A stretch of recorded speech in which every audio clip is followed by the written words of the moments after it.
Pessoal, agora a gente vai tratar essas próximas 3 questões de uns assuntos um pouco mais complexos, né? Então vamos lá, questão 35, tá?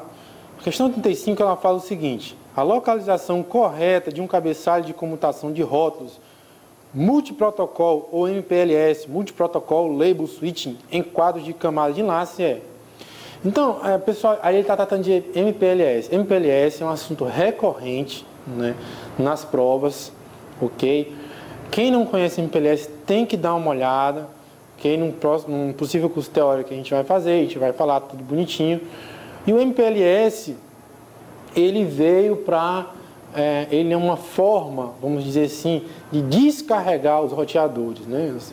Você não precisar mais toda hora estar roteando cada pacote, né? E através de um label definir canais específicos para determinados fluxos de informação, sem precisar passar para a camada de rede, e assim ter um throughput maior, sobrecarregando os roteadores no meio do caminho.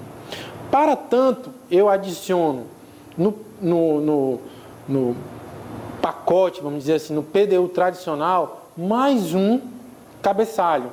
Esse cabeçalho é o cabeçalho MPLS, que seria o labelzinho que eu vou ter que colocar.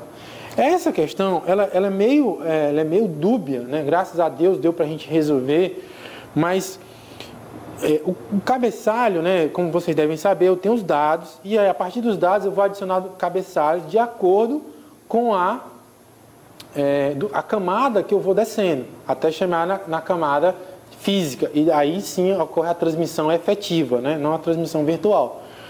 O problema é o seguinte: eu posso desenhar o cabeçalho da esquerda para a direita ou da direita para a esquerda, né? Normalmente se desenha da direita para a esquerda, mas nada impediria de desenhar da direita para a esquerda. E ele faz menção geográfica, né, ao cabeçalho, ou seja, se vai estar mais à direita de determinado dado, mais à esquerda de determinado cabeçalho. Isso daí poderia ter dado recurso. Felizmente, né, a resposta ela é bem óbvia, né, e não causaria problemas. Então, a resposta aqui, ó, é entre o cabeçalho da camada de enlace e o cabeçalho da camada de rede. E é isso mesmo, né? Vamos ver aqui um exemplo. Eu poderia ter aqui o nosso dado útil, né, o data, e aqui o nosso CRC, né, o check, né, para garantir que esse pacote está íntegro. Logo depois do dado, por exemplo, eu poderia ter o TCP, que é a nossa camada de transporte, adicionando aí ao cabeçalho ao dado. Vejam que isso daí, eu estou desenhando da direita para a esquerda. Logo após, eu teria quem? Eu teria o nosso IP, representante aí o cabeçalho da camada de redes, certo? E aí, então, eu poderia ter, vamos dizer assim, o PPP, né, que é um protocolo WAN, um protocolo de WAN da camada, representante da camada 2. Quando eu trabalho com MPLS, certo? Eu vou adicionar um novo cabeçalho a essa pilha aí, certo? De cabeçalhos. Eu vou adicionar bem aqui.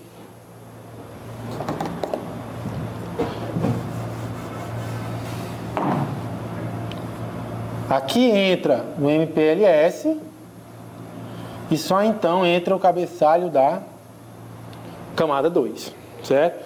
Então aqui eu tenho camada transporte, aqui eu tenho a camada de rede e aqui eu tenho a camada de enlace. E o nosso MPLS ele entra justamente aqui. Ele, como eu falei, como ele poupa o roteador de analisar cada pacote, então ele não precisa o roteador descascar o pacote até chegar no IP. No label MPLS, ele mata a rota do canal ou túnel, né, do nosso fluxo de informação. Então ele teria que exatamente estar posicionado. Felizmente ele falou o seguinte: olha, está entre a rede e o enlace. Se eu tivesse desenhado esse fluxo aí, esse adicionamento, né, de cabeçalhos da esquerda para a direita, talvez essas questões ficassem meio complicadas, né? Mas felizmente não deu problema, está entre os dois, se ninguém duvida, você teria que saber, e a nossa resposta seria a resposta A.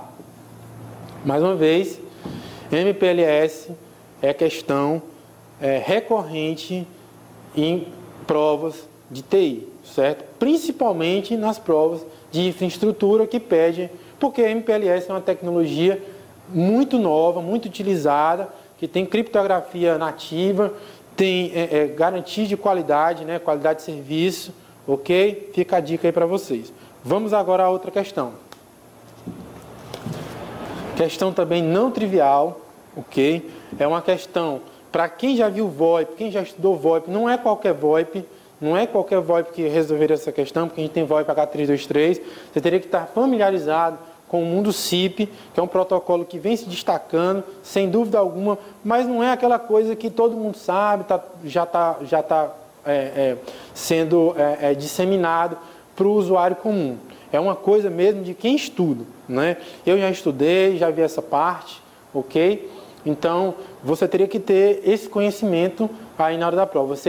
Com certeza, acertando essa questão, você teria um plus em relação aí aos seus adversários, certo? Então, vamos ler. Cada participante de uma sessão de protocolo de transporte em tempo real, o RTP, Real Time Transport Protocol, na realidade ele errou, botou RRTP, né? Na realidade é o Real Time Protocol, usa um número fixo de endereço de transporte em uma comunicação unicast, ou seja, de 1 para 1, sendo distribuído da seguinte forma. O que ele está perguntando é o seguinte: durante uma sessão, pode ser de mídia, né? Não pode ser VoIP, né? Pode ser de voz ou pode ser de mídia, né? O RTP serve tanto para uma quanto para outra. Quantos fluxos de informação eu tenho entre os interlocutores? Então, a gente tem aqui o interlocutor 1, o interlocutor 2. Cada um tem o seu IP. Bom, esse cara quer falar com esse. Se ele souber o número IP dele, eu consigo disparar uma mensagem direto para ele, né? E esse aqui para ele. Só que, normalmente, eu não sei o IP do outro. Aí a gente vem aquela velha dilema do DNS, né? Eu sei o nome do outro, né? DNS que também está relacionado com a nossa agenda telefônica de celular. Hoje ninguém sabe o número de ninguém. Eu vou no celular, pego o nome e disco. Quando eu não sei, eu me referencio a quem? Normalmente a um proxy SIP. Do protocolo Session Initiation Protocol. E ele vai me dizer, quem perguntar ele responde onde é que está o outro. Por que ele sabe? Porque ao entrar numa rede VoIP, né, uma rede VoIP cujo SIP é a base, eu vou ter que me registrar, ou seja, eu vou dizer, proxy, eu estou registrado no IP tal. Proxy, eu estou registrado no IP tal. Ou eu não preciso do proxy e digito direto para o IP, como muita gente faz nos hospitais, né, aqueles telefones wireless internos. Eu sei o IP, eu gravo direto, nome da pessoa /IP. Mas num sistema grande eu preciso de um proxy SIP. Então, ao perguntar, ele me entrega o IP e aí eu abro uma sessão RTP com tem uma negociação, mas no final a gente vai ter um RTP, um fluxo RTP, Real Time Protocol, onde a mídia efetivamente vai fluir. E é um fluxo unicast mesmo, né? De 1 para 1, certo? Só que, aí é que está o detalhe, que precisaria ter uma experiência maior, que fora isso, a gente teria o RTCP, o protocolo que controla esse fluxo de dados, né? Protocolo que controla esse fluxo de dados. Mas lembrando que VoIP utiliza o DP, não tem confirmação, certo? Tem um monte de detalhes, mas a gente precisa ter um mínimo de controle. Ou seja, vai mais, vai menos, como é que está o fluxo, como é que está o buffer. Esse mínimo, ele é colocado através do protocolo RTCP, que ele controla o fluxo RTP, ele vai ajustando o fluxo RTP de acordo com as condições que a gente tem, certo? Essa aqui é a base de um sistema VoIP moderno, tá? Baseado, no caso, em SIP. A gente tem a parte do HT23, que é um protocolo pesado, né? Muito bom, é pesado, que veio da telefonia. Isso daqui é uma arquitetura parecida com o que a gente já tinha na internet. E a grande vantagem do SIP foi usar as vantagens existentes na internet para o mundo da telefonia, né, da transmissão de voz e vídeo. Se vocês notarem, o proxy SIP, que faria o papel aí da central telefônica, ele só participa do início. Por isso que ele é Session Initiation Protocol. Ele só participa do início. O fluxo de dados, o grosso, não passa por ele. Com isso, a gente tem uma escalabilidade muito maior. No sistema de telefonia comum, esse fluxo passa por dentro da central. Então, cada vez que a nossa área de abrangência aumentava, mais aumentava o tamanho e a complexidade da nossa central. Agora, com um proxy SIP comum, pequeno, né, claro, né, você consegue uma escalabilidade infinitamente superior, porque o grosso fica no encargo dos dois agentes interlocutores. A inteligência do sistema, ela é descentralizada, né? Eu consigo, inclusive, fazer conferências através de recursos no próprio usuário fim e não dependente apenas da nossa central telefônica, certo? Esse aqui é um assunto muito vasto, tem caído uma, duas questões, mas tem sido presente também nas provas. Vale a pena dar uma olhada, saber os conceitos iniciais. E só para a gente fechar a questão, a resposta aí seria a resposta B. Um fluxo para RTP e um fluxo para RTCP. Até a próxima aula aí, pessoal.